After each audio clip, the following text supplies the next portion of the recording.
Welcome to Trust Talks. My name is Pav, and today we're joined with our very own CEO, Awen. It's a pleasure to have you. Yeah. Lovely to see you. How are you doing? Thank you for having me.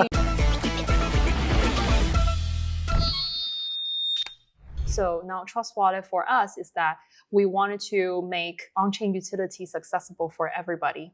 And going from here, ultimately, I want Trust Wallet to be a personal companion for people's on-chain future of economy's journey. We're at this interesting moment. I see that we're both going potentially to achieve a Web2 experiences on Web3. And the final question, if you could send out one tweet that the entire world would see, what would that tweet be? How are you finding it so far? I think it's great. It has been a great event hosted by Binance as always. And then we got a lot of people engaged with our booth, right? Yeah. With all the signatures 100%. and words left over there.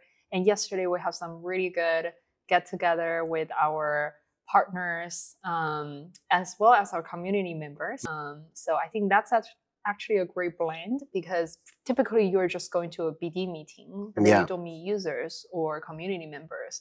But sometimes I feel that it's quite important to mix up and allow different people to hear from different perspectives. Of course, those are curated quality people. And I think that creates the best opportunity for creativity. Amazing. By bringing the right people. Yeah, no, it was good fun. I wanted to start with Trust Wallet's mission for someone who's a newbie. So let's say they're new to the space, or even someone who hasn't been keeping up with our ecosystem. Share a little bit about what our mission is at the moment. So we have a couple of evolution with our mission. In the beginning, was just allow people to hold all the shitcoin in their hands in 2017, because that was the time, everybody was doing ICOs and then it was on the desktop, everything's clunky. And you need a little bit of the technical coding experiences to even make sure that you're getting things right. So in the beginning, it was just about, we wanted to do everything on the mobile phone and be able to hold all the shitcoins as a starting point. Then things evolved because the industry evolved. It's no longer about just holding shitcoin. It's also no longer about just Ethereum, right? There's a multi-chain world. There's all the different kind of asset classes in different places. So it starts to become being the most accessible multi-chain wallet to allow people to go anywhere, do anything. And right now, I think we're also at an inflection of the industry's moments that previously we talk a lot about mass adoption, but technology is not ready. User experiences is not ready. But we're at this interesting moment that I see that we're both going potentially to achieve a Web2 experiences on Web3. So the user experiences will not be a problem in the next 1 to 2 years. And then it's about truly enable the blockchain technology to bring diverse utilities, use cases to people's life. Even though the industry itself right now might be a little bit more bearish because of the token price from the trading perspective, but I see a lot more things are happening and flourishing beyond just trading itself, and a lot more lines being blurred from the traditional boundaries and tribes and all those areas about what is on-chain, what's DeFi, what's TradFi. Ultimately, nothing matters if you can create a comprehensive solution that's easy to use and bring people value. So now Trust Wallet for us is that we wanted to make on-chain utilities accessible for everybody. And going from here, ultimately, I want Trust Wallet to be a personal companion for people's on-chain future of economy's journey.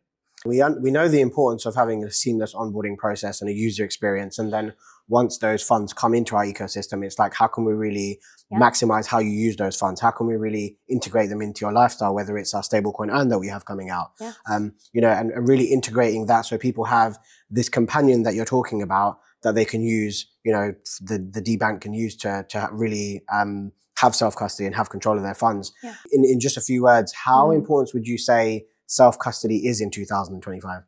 I think it's still very important. Just like, well, maybe I'm using a US context, but if we're going back to the US, then you would be like, how important is guns? People in the city will be like, I don't care. But if you're living, having properties over your own, you'll be like, I want guns to protect myself as an option with a property. But will you use it every day? Of course not. But then you need that options to be able to know that you have control and sovereignty. So same thing for asset security. In most of the cases, I think custody solutions, trustworthy solutions do it well. Yeah. But then there will always be moments that you will need your own self-control and making sure that you have your own sense of security and sovereignty.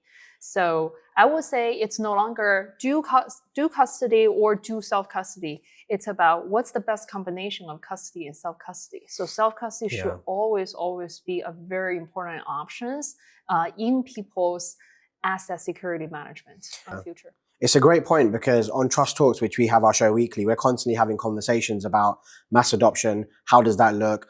And even to an extent, which one is going to dominate? And one of the things we've established is that it's not going to be TradFi or DeFi. It's going to be both. And it's going to be this balance that people use. And what we want to do at Trust Wallet is be that trusted option where you're secure, you know you have access to really, put your funds to work. And you can navigate in both ecosystems. And what we want to do is make that really seamless and really easy. And then, a lot of structure once people come. We recently hit 200 million downloads and 17 million monthly active users. How big was that? And where do you see that going in the next 6 to 12 months? I think the number is big, but what's more interesting and I think is important and exciting for the industry is what we gradually are seeing more and more clearly, that the active users out there are not what people traditionally think are the degen PvP type of the users. So they are the silent majorities that actually are helping the industry to figure out what's the use cases of the blockchain for the next frontier than traditional trading aspects, which is huge, which is still very, very important that people can make money out of it.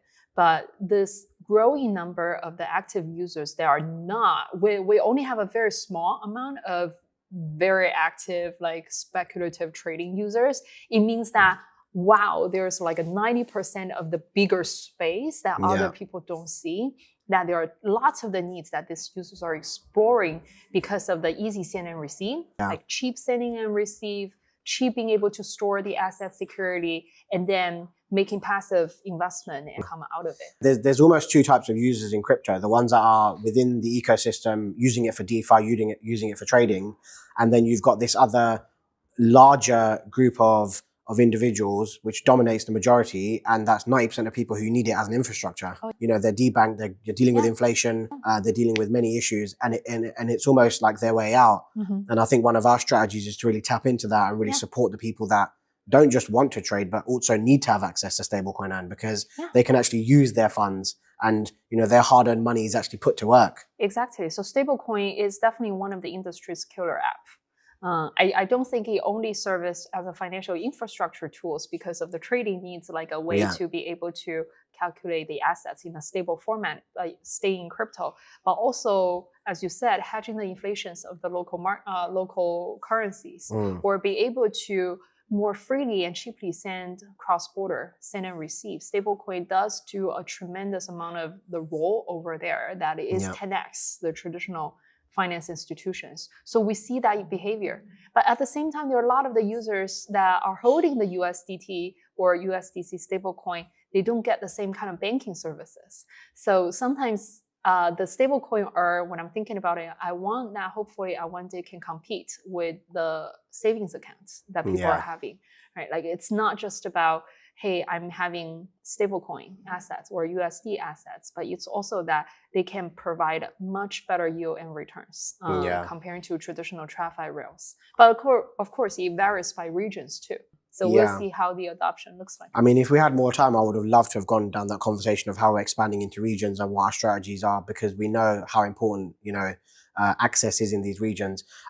Just for the last two questions, I just wanted to get your take on your route to onboarding the next billion in like maybe one sentence. What would you say your focus is in that? Being more useful and being easy. 100%. Seamless, easy, and simple. I think it's the easiest thing. And the final question, if you could send out one tweet that the entire world would see, what would that tweet be? Stay in the game. I think that these are the moments I see a lot of uncertainties, people feeling confused. There's ups and downs and people feeling burning out, both from the builders or people who are working from the inside, or also from just people who are doing the trading or staying in the community, staying in the narratives. I feel that those are exactly the moments where it becomes the watershed. Yeah.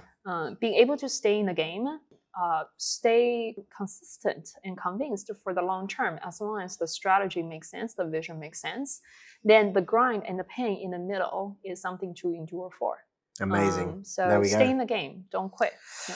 Thank you so much. I really appreciate your time. It's a pleasure getting this one-on-one time with you. Guys, we've come to the end of the show. I wanted to say a massive thanks. Join us on the next show at Trust Talks. My name is Pav. I've been your host. We'll see you soon.